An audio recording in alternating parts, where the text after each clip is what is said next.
이렇게 동물을 좋아하는 경우에도 동물과의 교감을 나누는 그런 것들에 관심이 있다라기보다는 동물과 관련된 어떤 수치들, 단편적인 지식들이나 동물이 갖는 형태적인 요소들에 집착하는 경우가 많습니다. 네, 안녕하세요. 내부자들 오동훈입니다. 오늘은 드라마 이상한 변호사 우영우 속 주인공 우영우의 모습을 가지고 자폐 스펙트럼 장애에 대해서 이야기를 드려보려고 합니다. 이 주인공 우영우는 자폐 스펙트럼 장애를 가진 천재 변호사로 등장을 하는데요. 이 자폐 스펙트럼 장애라는 것에 대해서 사람들 앞에서 당당하게 드러내는 모습이 굉장히 인상 깊었습니다. 먼저 자폐 스펙트럼 장애에 대해서 좀 설명을 드려보겠습니다. 자폐 스펙트럼 장애는 선천적인 사회성의 결여를 특징으로 하는 질병입니다. 과거에 자폐증, 아스퍼거 장애, 소화기 붕괴성 장애, 레트 장애 이런 여러 가지 병명으로 나뉘어져 있었는데요. 현재 정신과에서 사용되는 통계 편람인 DSM-5판으로 넘어오면서 하나의 병명인 자폐 스펙트럼 장애로 묶이게 되었습니다. 이 스펙트럼이라는 표현이 사용된 만큼 같은 질병 안에서도 굉장히 다양한 형태의 모습을 보일 수 있다는 게 특징입니다. 예전에 영화 마라톤에서 조승우 씨가 맡았던 캐릭터 초원이의 모습하고 이번 드라마 속 변호사 우영우의 모습이 비슷한 듯 다른 거는 바로 이 때문입니다.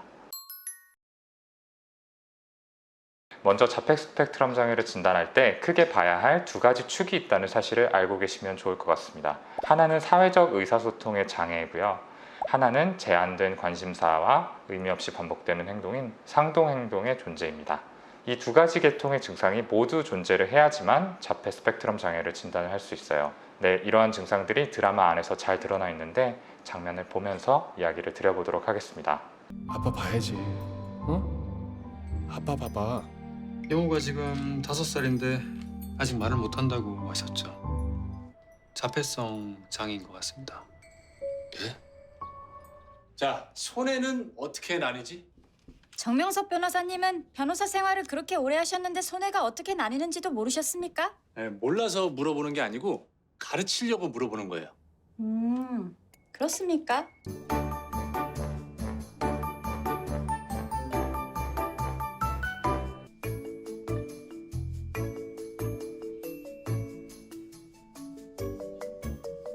자폐 스펙트럼 장애가 있는 분들은 어렸을 때에는 언어 지연을 보이는 경우가 많습니다. 다른 사람에게 큰 관심이 없기 때문에 의사소통을 하려는 시도 자체를 하지 않는 거죠. 그래서 눈도 맞추지 않고 불러도 대답을 하지 않고 그래서 언어를 배울 기회 자체가 없다라고 보시면 돼요.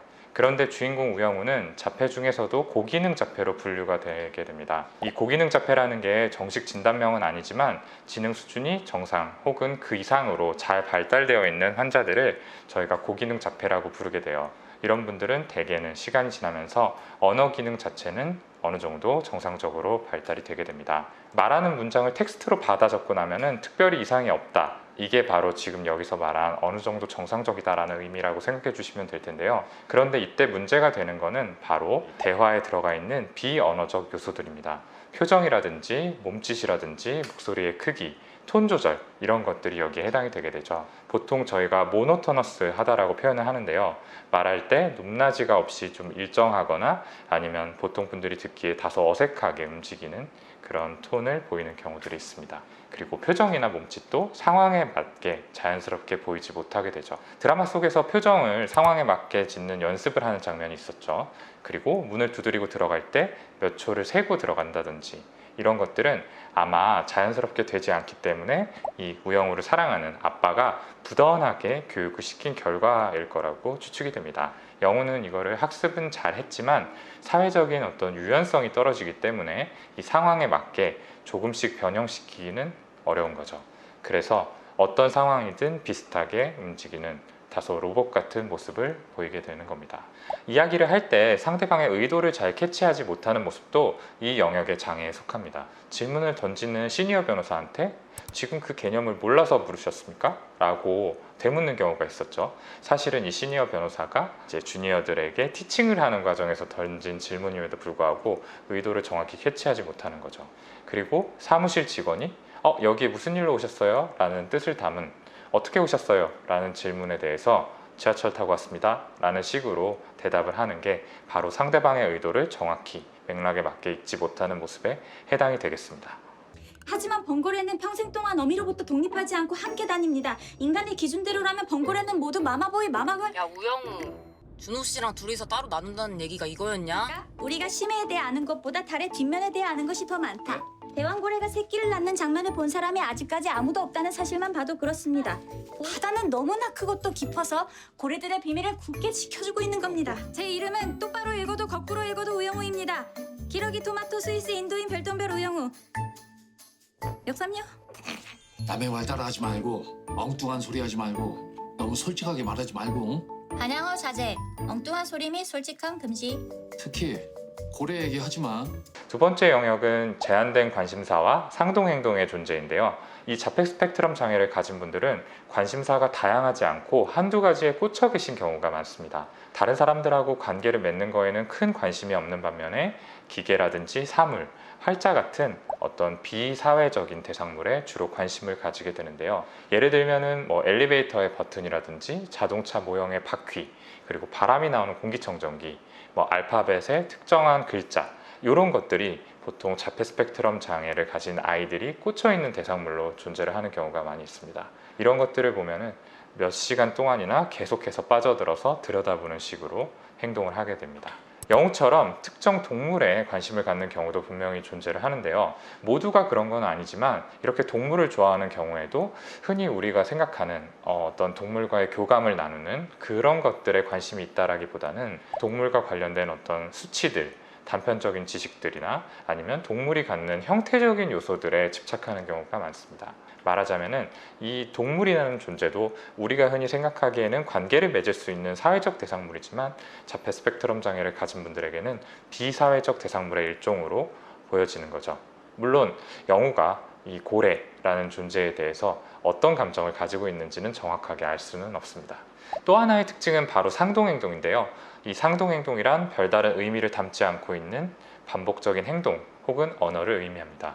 주로 진료실을 찾게 되는 자폐 스펙트럼 장애를 가진 아동들에게서 가장 많이 보게 되는 건 아무 이유 없이 제자리에서 빙글빙글 돈다든지 아니면 손을 날개처럼 파닥거린다라든지 하는 이런 모습들이죠. 언어의 형태로 나타나는 경우도 있는데요. 드라마 속에 잘 나와 있어요. 거꾸로 해도 우영우입니다. 스위스 인도인 기러기 별똥별 우영우 이런 얘기들이 있었죠.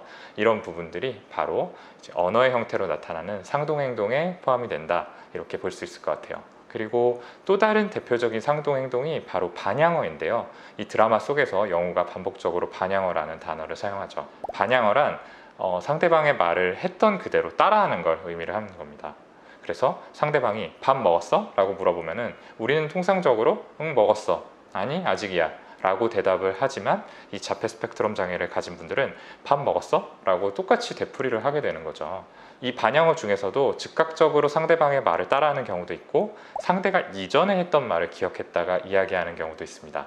이런 것들을 지연 반향어라는 용어로 표현을 하게 되는데요. 고래 이야기 금지, 반향어 금지 라고 이렇게 아빠랑 이야기를 나눴던 문장을 회사에 가서도 그대로 이야기하는 모습을 볼 수가 있어요. 이런 것들 역시 넓은 의미에서는 반향어다라고 할 수 있겠습니다. 또 하나, 자폐 스펙트럼 장애를 갖는 분들이 가진 특징이 감각에 대한 과민 반응 혹은 과소 반응인데요. 청각, 시각, 후각 자극 같은 감각 자극을 다른 사람들보다 더 크게, 경우에 따라서는 위협적으로까지 지각을 하는 경향이 있습니다. 그래서 장애가 없는 사람들은 흘려보낼 수 있는 일상적인 자극들에도 이분들은 쉽게 움츠러들 수 있는 거죠. 영우가 지하철을 통해서 출근하는 장면이 드라마 속에 나오는데요. 그 드라마 속에서 굉장히 움츠러든 상태로 사람들을 지켜보게 되죠. 그런데 실제로 자폐를 가진 분들이 느끼는 세상이 그러한 모습이라고 합니다. 다른 사람들보다는 몇 배는 더 혼란스럽고 불편한 느낌을 안고 살아가게 되는 거죠. 반면에 어떤 감각에 대해서는 굉장히 둔하기도 해요. 통각이나 더위 같은 것들이 거기에 해당이 되게 되죠. 그래서 상처가 나도 잘 모른다든지 아니면 여름이 되었는데도 여전히 긴팔을 입고 다닌다든지 하는 식의 모습이 나타나기도 합니다. 지금까지 드라마 이상한 변호사 우영우 속의 우영우의 모습을 가지고 자폐 스펙트럼 장애에 대해서 보여지는 여러 가지 모습들에 대해서 이야기를 드려봤습니다. 한 가지 당부 말씀을 드리고 싶은 게 이게 문자 그대로 스펙트럼이기 때문에 자폐라고 하더라도 굉장히 다양한 모습이 보여질 수 있다는 것을 기억해 주셨으면 해요. 그러니까 단편적인 한두 가지 모습들만 가지고 이 사람이 이런 모습이 있으니까 이 사람은 자폐야, 아니야 라는 식의 판단은 굉장히 조심스럽게 이루어져야 된다는 말씀을 이 자리를 빌어서 꼭 한번 드립니다. 아울러 자폐 스펙트럼 장애 환자를 주인공으로 한 드라마가 또 나왔다는 게 정신과 의사로서 굉장히 뿌듯하고 반가운 일이 아닐 수 없는데요. 이상한 변호사 우영우라는 이 드라마를 통해서 장애에 대한 인식이 더 개선되어서 더 많은 분들이 사회에서 이해받고 받아들여지기를 기대해 봅니다. 오늘 영상 조금이라도 재밌고 유익하셨다면 구독, 네, 좋아요. 댓글 쓰기, 알림 설정까지 네, 꼭 부탁드립니다. 감사합니다. 감사합니다.